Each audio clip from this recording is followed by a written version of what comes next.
conversion ceremony in New York. And then after that, he told me, he said, Rob, I think you should really be a rabbi. And so I gave it a lot of thought, and I decided to become a rabbi. And I was ordained 12 months ago in New York City. And unfortunately, Rabbi Bill, who started me on the journey, he passed away. I wasn't able to be there, but we had family and friends from the Jewish community of Kauai come. I'm actually an independent rabbi on Kauai. I'm a member of the Jewish community. I'm one of 3 service leaders. We also have Marty Kahn and Sarah Silverman leading us. And then Jeff has been the president of the Jewish community of Kauai for a long time. He's a co-president with Carol Piscaya. And so we are also partners in life. We're married, and we are just really glad to welcome you, into our home this evening. Oh, well, it's very, very wonderful to do that. And this is a Shehechianu moment because this is the first of the Jewish Talk Story installments. And so I'm very grateful to I'm gonna have to Rabbi Rob for doing this. I'm trying to mute everybody here. Sorry. Stephanie, if you can mute everybody except Rabbi Rod and myself for now. Okay. Anyway, so thank you for being the first to stick your toe in the proverbial water of learning. And I think we're in for a very, very wonderful session tonight. So Baruch atah Adonai Eloheinu melech haolam shehechianu v'kiyamanu v'higyanu lazman hazeh. Blessed you, Lord our God, sovereign of the universe, who has kept us in life, sustained us, and enabled us to embark upon this wonderful series. And as much as anything, I'm really looking forward to, for all of us, to see what wonderful teachers that we're blessed to have all throughout the Jewish congregations throughout the state. And so it's wonderful that Kauai is represented tonight. And next week we'll have Rabbi Rachel from Chabad. Then we'll have Rabbi Rachel from Big Island, Greg Kinkley from Sof Marav, Temple Emmanuel. Don't worry, we'll be there at the table as well.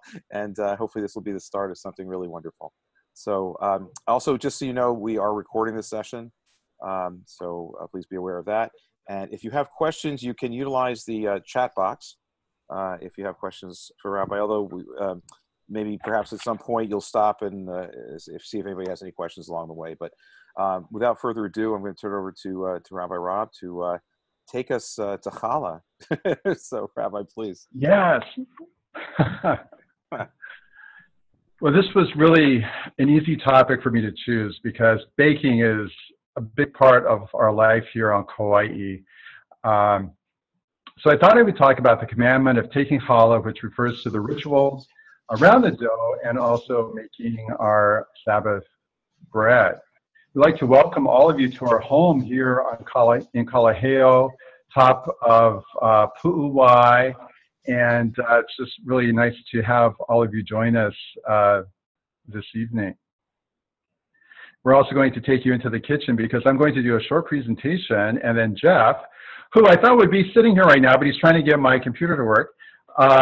He's going to take you into the kitchen. I'm schwitzing and know that thing is not working. It's not working. I mean, it was just working a few hours ago, so this is so weird. Okay, so here's Jeff. We'll move over. Jeff, can you get in the camera? No, I don't think so. Here. Okay. Get over it. All right. All right. Hold on. Right now, I just see myself in that small window. I'm not sure if I'm in the big window or not, but okay.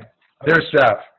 There's Jeff. So he's going to give you some baking strategies as well, and we'll also have some time for, some questions and answers, and also take you to a link in a little bit that has the recipe that he's using, and also a few photos. And he's actually going to braid the challah tonight, and then has a few things that I'm talking about too, a few notes for you. So we'll share that link in a few moments. So maybe show of hands, how many of you bake? How many of you bake challah? Do you have a lot of bakers here? A few? Okay. Okay. Well, it won't surprise you that the two of us, we have a favorite show on Netflix, and that's the Great British Bake Off, which probably some of you have heard about, okay? If you haven't, you have a group of contestants. They bake 3 things during the episode. One's voted off. One is named Star Baker, and that Star Baker advances with the other contestants to the next week's episode. And a lot of times they bake bread. And so I started thinking like, well, I wonder if they ever made challah, you know? And we did some research. And we found out that, yeah, in one of the episodes they actually did. But it was kind of interesting when we looked at it because the host of the show, Paul Hollywood, said that challah is a skill dying off. I thought, oh, really? And then the other host, Mary Berry, who's kind of like the British equivalent of Martha Stewart, she said that challah is a great thing to make for a sort of festive occasion. So we kind of laughed at that because if you ask a Jew, he or she will say that challah has not gone out of style and appears weekly at a sort of festive event that we call Shabbat. The challah we eat, though, it's not only made of physical ingredients, and we're going to go over those physical ingredients with you, but it is made from ancient Jewish wisdom, too. We are reminded that it is a chance to see food within our covenantal relationship with God and to view it not only as a relationship of gratitude, but also made aware of our own obligation to work to redeem the world. Rituals in Jewish food can be seen as reassuring. We learn to expect some of the same foods every week, like challah for Shabbat. And how about your favorite holidays? You know, Jeff, what's some of your favorite? Linses, munchies, donuts, all the greasy ones. Oh, yeah, donuts are really good here. Okay. But it reminds us who we are, where we came from, and connects us to the larger community of Jews. Now, making challah is one of the things that Jeff does for us every week. And I mean, you know, if you bake challah, you know what it's like. Friday, you know, you walk in and you have the aroma of bread baking, and it really reminds you of this really holy time to come. Now, Jeff has an interesting story because he's been baking since age, how old were you, Jeff? Maybe about 3. 3 years old. And why did you start baking at age 3? Because my grandmother was my, the Bubby caregiver, and she loved to bake, and I was in the kitchen and she was watching me, so I got up on the counter and started baking, and I've been baking and cooking ever since. So one thing that Jeff, I think you're going to show tonight too, some of the things that your grandmother taught you in terms of how to work with the dough. Is that right? I did. I learned from her the comfort in working with food, and whether that was baking or cooking, that when you get comfortable with what you're doing, then it becomes relatively easy. And you can't be kind of nervous, timid, and not comfortable working with dough. Dough senses it, So you can see that real men make challah too. And women have for thousands of years. Sarah baked challah nearly 4,000 years ago. It takes only a few ingredients to make it, yeast, eggs, salt, sugar, oil, and flour, just to be part of this tradition every Friday night.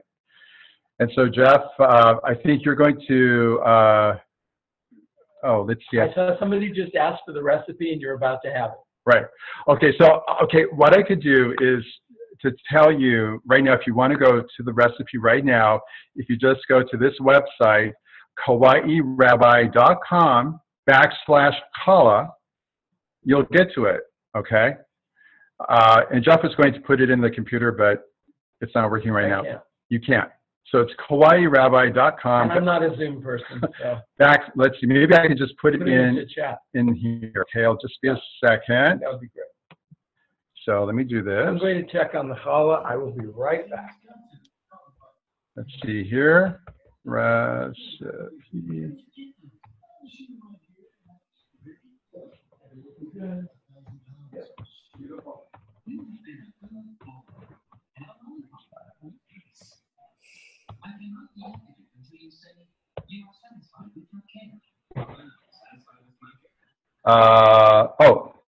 Okay, I think I just sent that as a private message to Mark. Okay, let me see here. So it's Kauai Rabbi. Oh, you got it. KauaiRabbi.com/challah. Great. You got it? We got it. Yeah, it's in the chat section. We're on the road. Okay, so you got the recipe, a few notes, a few photos, and then you're going to get a live demonstration. Okay. The nice picture too. Thank you.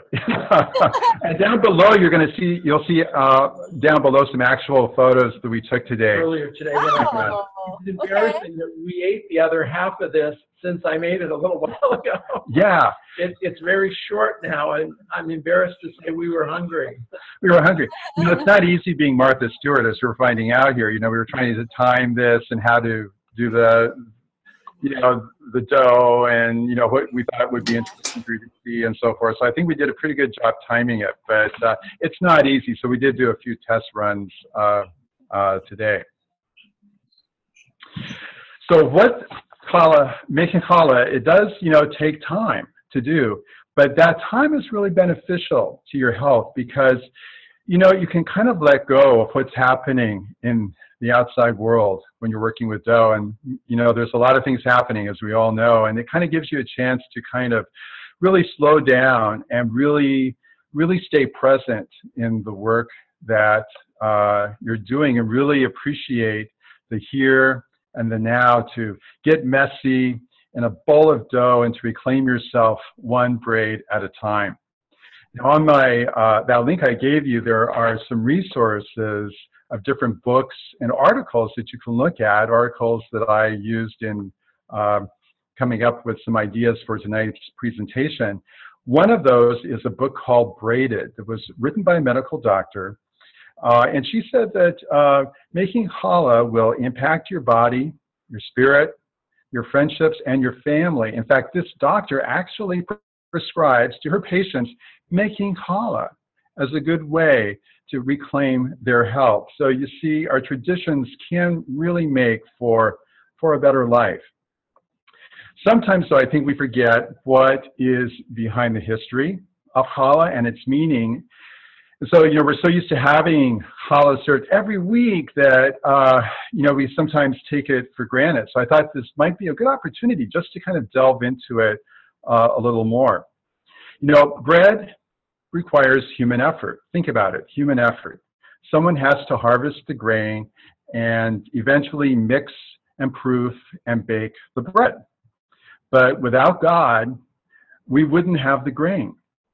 But without the human beings, that grain would not become bread. So human hands are needed to do the work of God. Challah was one of 24 gifts that we were commanded to give to the Kohanim, the priests. And it was referred to not just the loaf, really not the loaf at all, but rather to the portion of dough that was removed and presented so they could fulfill their sacred mission. But challah then created this connection between the Israelites and the Kohanim. So it took 24 families to provide the bread needed for one family of Kohanim. This is because our sages said that each person should separate at least 1/24 of his or her dough. That's in the Mishnah. And that from this, the Kohanim could bake breads, cakes, and be nourished. The Talmud makes a similar connection and says that fulfilling this command brings blessing to the family home. So bread then and its preparation really became linked to holiness. Our sages said that man is the challah of the world. From the earth and elements that God created, he separated challah to create man. So we in turn were commanded to separate challah for the Kohanim to remember our mission of tikkun olam, to repair the world. So since our lives depend on bread, God gave us a mitzvah to fulfill when we bake. To commemorate the gift of a small piece of dough to the Kohanim, this challah, we still separate an olive-sized portion of the dough as a reminder of what we are actually doing when we make bread. And we're going to go over that blessing in a few minutes. So we're creating like God and take a bit of what we have made, a bit of what we have breathed life into, and we return it to God. This piece then can be wrapped in an aluminum foil and burned separately. So even though there are no Kohanim waiting for their piece of dough, this special moment of fulfilling a mitzvah connects us to our past and continues a tradition moving forward. A blessing is recited as the piece of dough is removed, followed by a declaration that this is challah. We acknowledge that we have been privileged to become his partner in creation.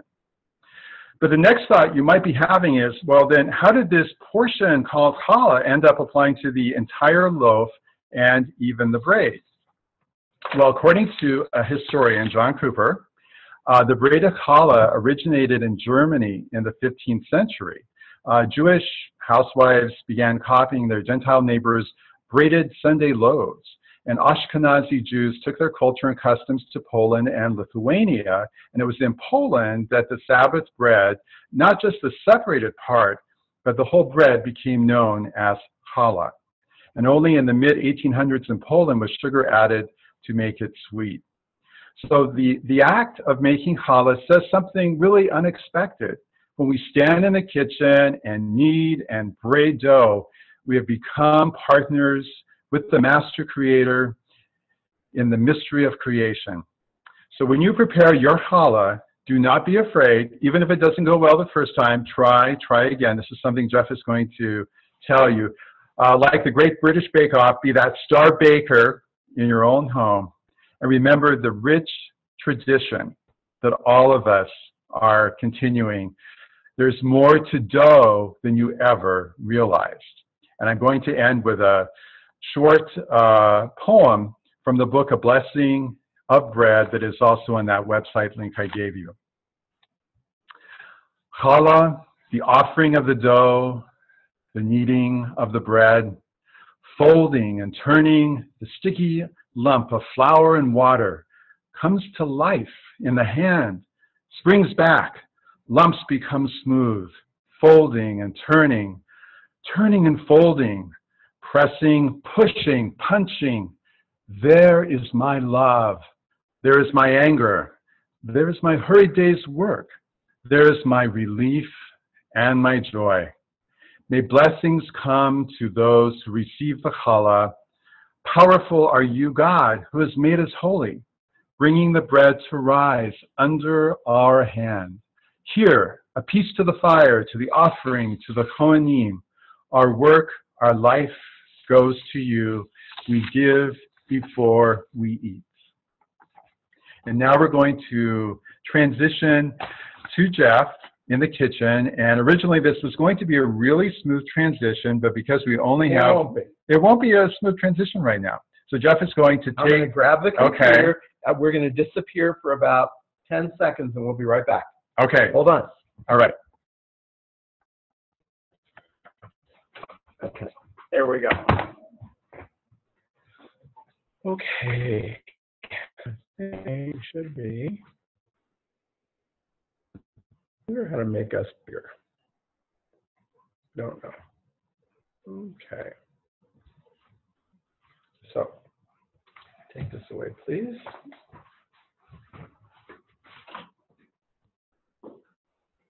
Perfect timing. So, this is going to beep. So I cheat in a way. Let me see if I can get myself here. I'm using a bread maker to actually just mix and proof the dough, not to bake it, of course. So I have like 3 of these, and I got them for like $5 at, where was it, Rob? Like Salvation Army or Goodwill or something. And that's all I use them for, is for proofing bread. Doesn't work for sourdough, but for challah, it's perfect. In the recipe that we put on Rob's site, you can do it either way. It's really a simple recipe. It's even faster in the bread maker. So you've heard it beep, and that means the dough's ready. We're going to get the dough out and it's great.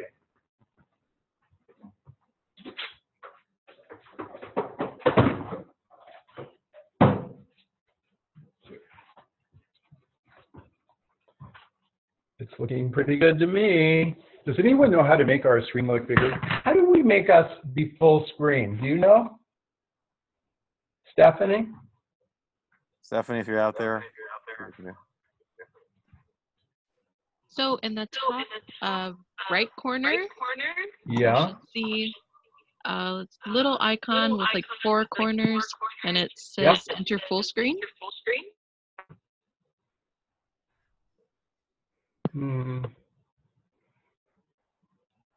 Didn't do it.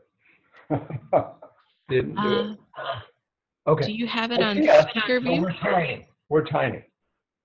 So you see all the boxes. You see everyone right now. No, now it just says admin. Oh, okay. So it's on speaker view. Gallery view? I think you want to keep it on speaker view. Since Next to gallery view, there should be a square. It says enter full screen. You put your icon on it. Put your thing on it. Speaker view.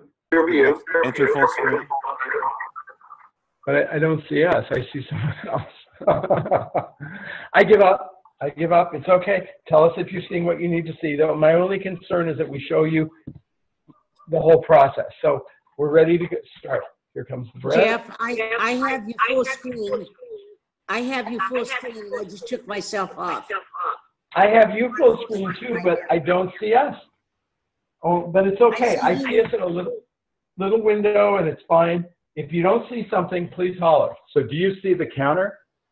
Yes, I see that if you take your own picture off, and I got the full screen.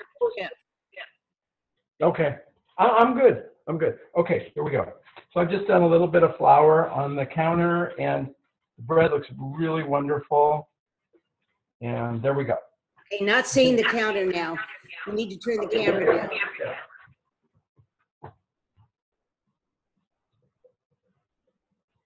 Now you do. Yes, we do. Okay. So I'm removing a small, let's see, I'm 6'4", so I'm really going short here. Okay, removing a short piece of the dough, and you see the blessing on the link. Baruch atah Adonai Eloheinu melech haolam, asher kiddushanu b'mitzvotav v'tzivanu v'hafrish challah min ha'isah. We'll put that in the aluminum foil. And then, harei tzu challah. This is challah. Okay. All right. So I think what I'd like to do now is I'd like to do the braiding, and I think you guys can see it okay. As far as I can tell, this is all showing up the way it should. Perfect. Okay. So I'm going to think you're turned up all the way. Okay, so here we go. Did you need to go over the ingredients? I'm going to. I thought maybe I would just first, I will do this, and I will just do the part first of dividing the dough, and then we'll talk about the whole process. And there's some photos we put in up earlier when we started. Make it easier to get. I'm going to just do a simple 3 braid loaf. So what I want to do is get it to a point where I can sort of estimate the 3 parts as best as I can. Let me do it this way so you can see.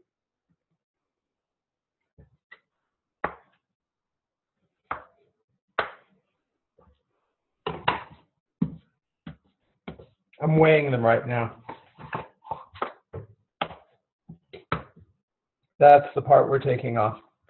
Okay, they're not exactly even. I have a scale. I usurped Rob's postage scale, and I love it. I use it for all my baking. And if I really wanted to be accurate, I would take and weigh each one of those, and then we'd know that the braids were going to be even.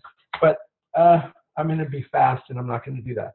So the dough is the right texture. It's slightly dry. It's not super dry. But if you had a really wet dough, you'd have a problem here. So what you do is you put more flour down. Because if it's really, you need to be able to work with it in your hands. So I'm just going to start to lengthen the dough. It's really simple. You guys see okay, right? Looks okay to me. Yeah, okay. So I want to go for like 12 to 14 inches. There's really nothing to it. When I reach though, in order to not have a big bunch at the middle, when I reach, I want to start like down low. In other words, if I just started here, then you'd have this bulb. So in order to keep it even all the way down, just start down low. And it's going. It's stretching out. Okay, that's about done. Okay. Maybe I'll go a little more. I have a lot of dough. So what I'm doing is I'm making the giant size loaf. In the recipe, we went both ways. We went, if you want to do a giant size loaf, do it like this. If you don't want to do a giant size loaf, then you divide the dough in half first and then into 3 parts for each one. But I'm just going to do one giant loaf. I don't know how many pounds it's going to weigh. I'm going to guess this is going to be close to a 3-pound challah. Okay.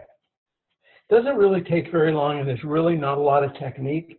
But like I said, you can't be timid with dough. You sort of have to act like you know what you're doing. Sort of like with our horse, you know. If she thinks you're afraid, she's going to probably try to kick you. Okay.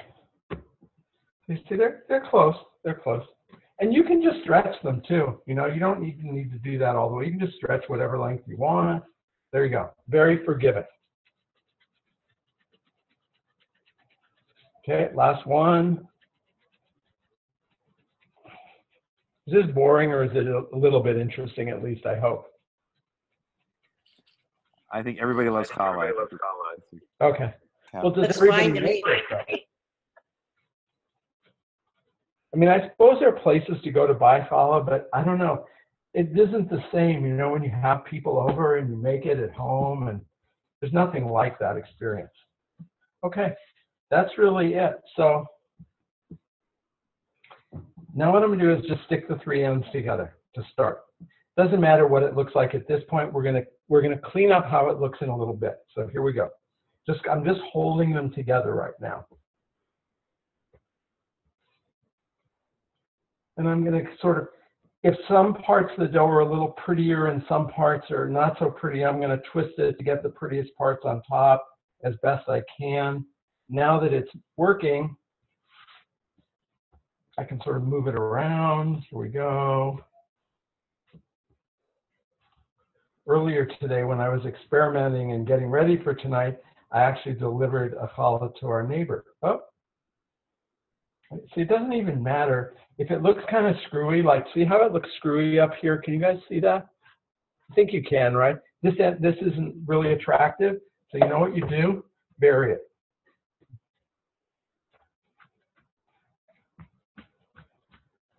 And I'm really reshaping it right now to get it just the way I want it, just the appearance I'd like.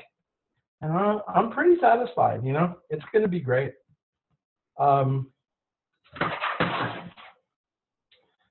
Because I did a double, because it's so heavy, like I said, it's at least 3 pounds, maybe more. I don't feel comfortable lifting it up. If you did the smaller one where you did 2 loaves, it'd be super easy just to lift it up with your hands, but it might come apart. So I've got a funny spatula here. There's nothing like having the right equipment in the kitchen. There you go. I'll just play with it a little bit more. Okay, so that's ready to rise. And so there's a couple tricks that I've learned in my 60+ years or 65 years of baking. And let's see what we've got here. One is this. If you take, first of all, you want a draft-free environment in order to, and can we see everything? Yeah, I think you guys see everything. You want to have this rise in draft-free environment. So I would stick this in the microwave, this little Pyrex thing with water, until the water is steaming, maybe a minute or 2 minutes. So that's going to be hot. Then, when Rabbi Bill came, he brought his whitefish for us from New York in this. It's just a cooler. So I take the cooler upside down, and I put it right over the cookie sheet. And that has created a proofing oven. So that is going to be the ideal environment for the dough to rise. And that'll be about 60 minutes for this rise. You could do a little more, a little bit less. You know, you just want to get poofy and about double the size it is right now.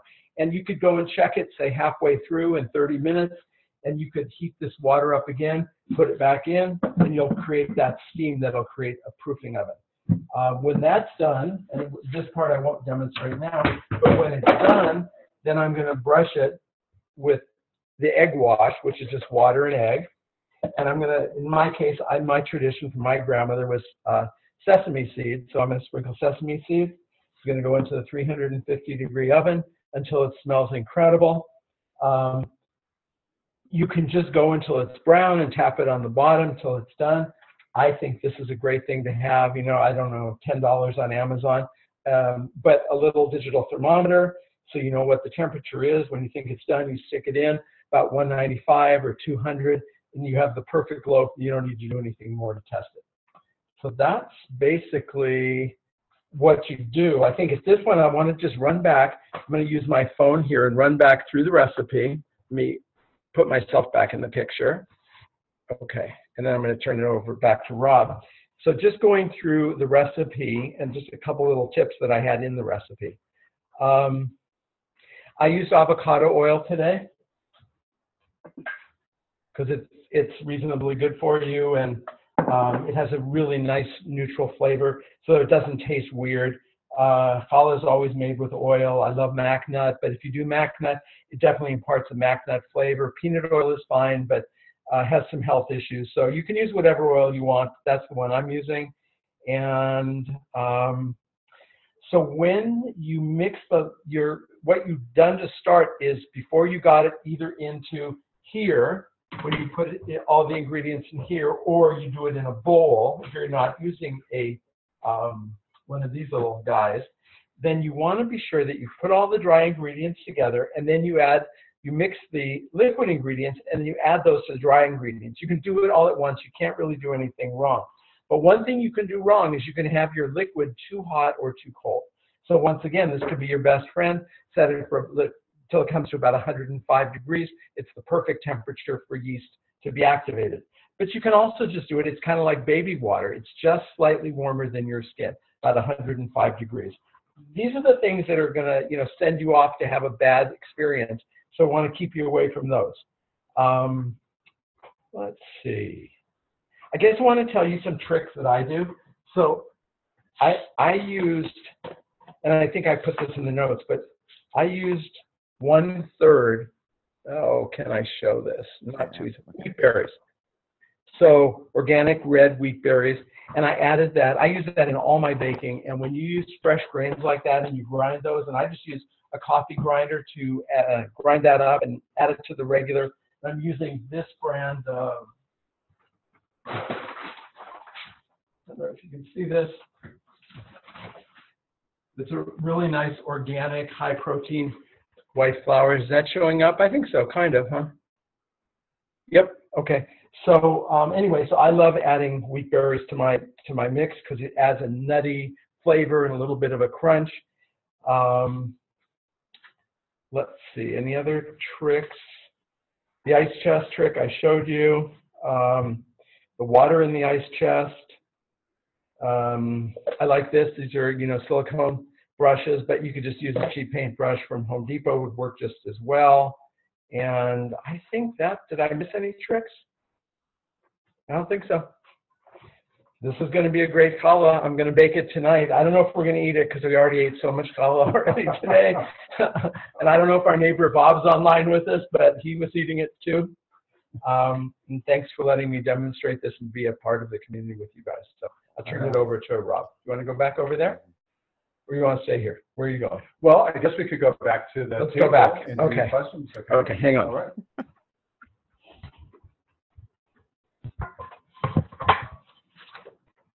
Okay. I don't know if I didn't right here. Here we go. Okay. All right. We still can't get my computer working. I don't know what happened, but anyway. It's Have a okay. seat, Jeff. I'd rather stand them, and that way we're at the same height. Okay.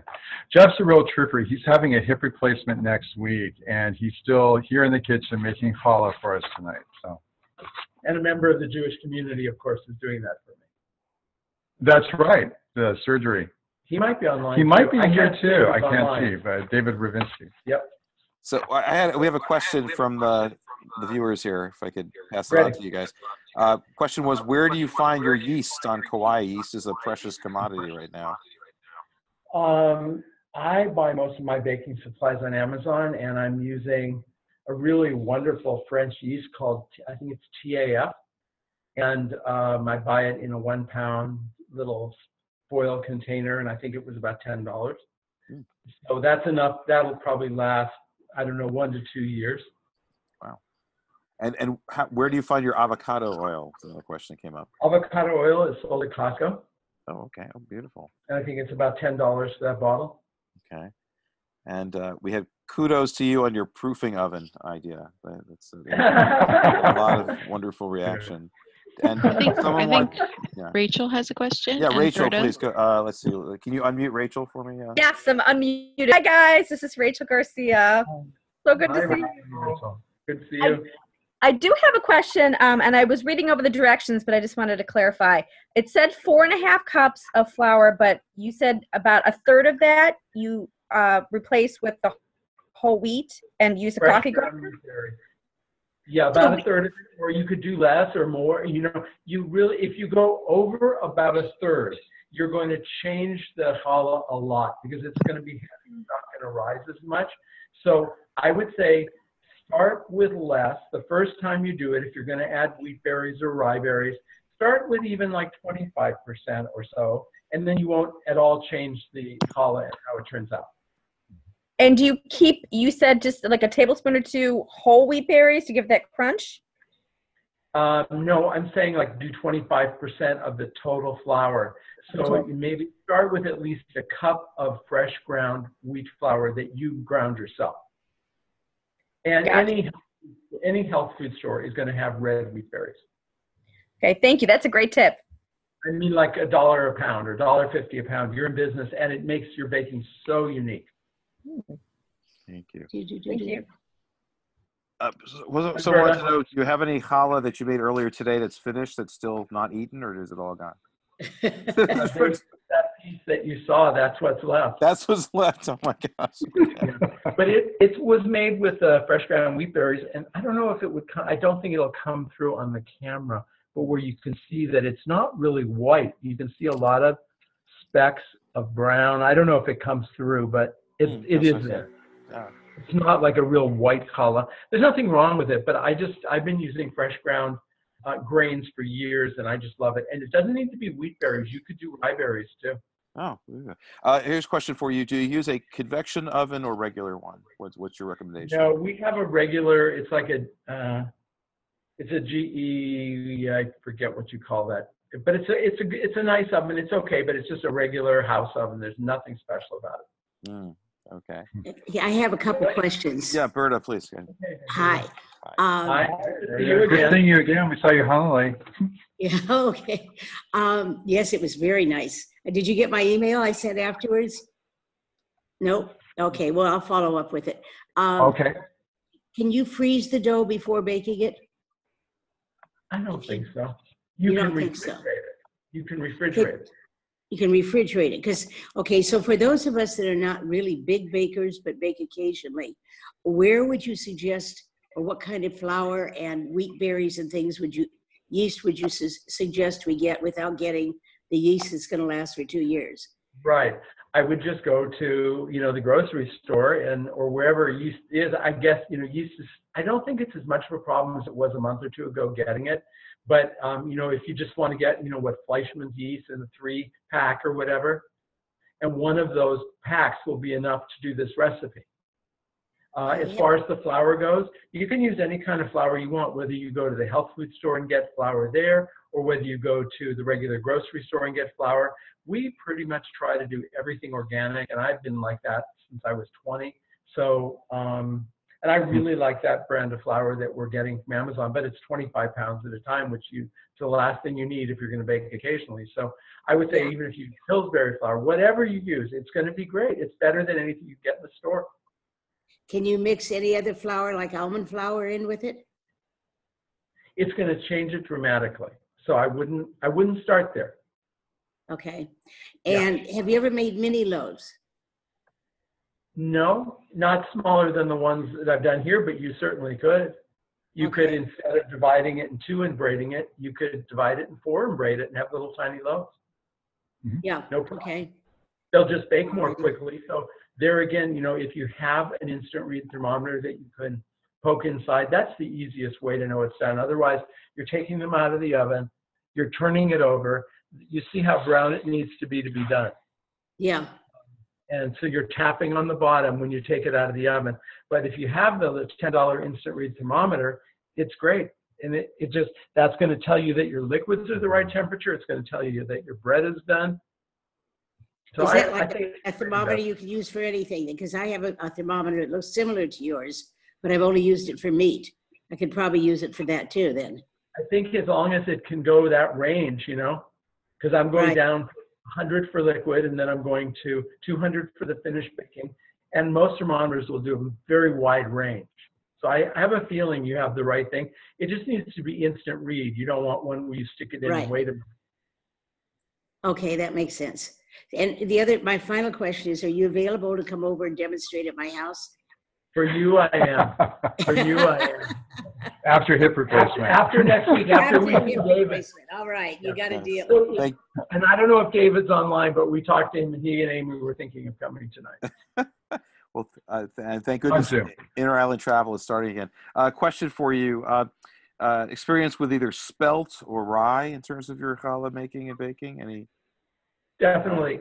Definitely. I don't have experience with completely replacing flour. Mm-hmm. So I don't want to say you can or can't, but Google's going to be your best friend on that. I think I'm not that familiar with spelt, but I know I would be very comfortable replacing at least 25% to 33% of white flour with either, rye or spelt or whole wheat berries but in terms of doing an entire alternative flour, I don't have the experience to speak to it. And I can definitely say it's going to come out different. I mean, I'm sure it could be fine and be a different experience, but I'm not the guy for that. Okay. We have a question, but first, recommendation of King Arthur flour. Person says very good experience. Very good. We're going to ask Sandy to ask her question if she could be unmuted, Stephanie. Thank you. Sandy, go right ahead. I just want to thank you so much for allowing us to come into your home on Kauai. It's paradise and experience challah baking with you. I actually met Jeff at a Weinberg gathering not too long ago of Sandy and Donna Armstrong. So just thank you for writing to me today. I will write back to you. It was a crazy day. Oh yeah, I can imagine. And so meeting, of course, Rabbi Rob too. It's such a pleasure, and I learned a lot too. So I really enjoyed this evening. Thank you, and Toda Rabah to Rabbi for starting this talk series. It's fantastic. Thank you. This is a dream come true, and well, I hand it to Jeff and Rabbi Rob. This is a wonderful way to begin. It really has whet our appetites, literally and figuratively. So thank you. Look forward to being a part of it with everyone. Yes. We have a Larry with a question. Larry, go right ahead, please. Hi, Larry. Do you have a question, comment, Larry? No? Yes? Yes? No? No? Have you ever run into a recipe using flours like you would have had in the shtetls in Eastern Europe? The old, what were they eating for a daily bread? You got me. You're way ahead of me. I don't know, but it's really interesting. Mm-hmm. Berta, do you have another question? Berta, I think we're Yeah, I had another. Oh gosh, did it just go away? Oh yes, Rabbi Cantor, you going to do more of these? Oh yes, actually next week at noon though, noon on the 17th of June, Rabbi Itchel Krasinjansky of Chabad of Hawaii is going to present. We're going to go from wisdom of the kitchen to wisdom of Talmud for life in the midst of COVID-19, and also, God willing, very soon post COVID-19. And so Rabbi Itchel is going to share that next week with us. I am awaiting Rabbi Rachel's topic for Big Island the following Wednesday, and then I have Greg Hinckley's, but it slipped my mind. But I will get that for you to everyone very soon. Oh, cool. So yeah, cool. Thank you so much. Yeah, thank you so much for doing this. I love the part with the recipes. We'll have to have more. We'll have to have you guys back. Any other final questions as we wrap up? I have a joke here that someone sent in that I wanted to share in a minute. Okay. I want to do blintzes next time. Oh yes. Oh, you're gonna jump on Shavuot. That would be awesome. Please, I need major blintz therapy. So please help me. Okay. That's right. Anyone else out there? Stephanie, I'm missing, or anybody? Okay. Thanks, Stephanie, for helping organizing Stephanie DeMello is just amazing, and this would not happen were it not for her expertise and great help. But I want to thank all of you for participating in this this new wonderful blessing of ours to our community. And of course, Jeff, we hope that we pray things will go well next week for you, your procedure, and that you'll be up baking challah because the world needs your challah. Thank you. It's delicious. So someone said back in the day, one was looking for a hip new joint, but now we're looking for a new hip joint. So that's well, thank you whoever sent that to me.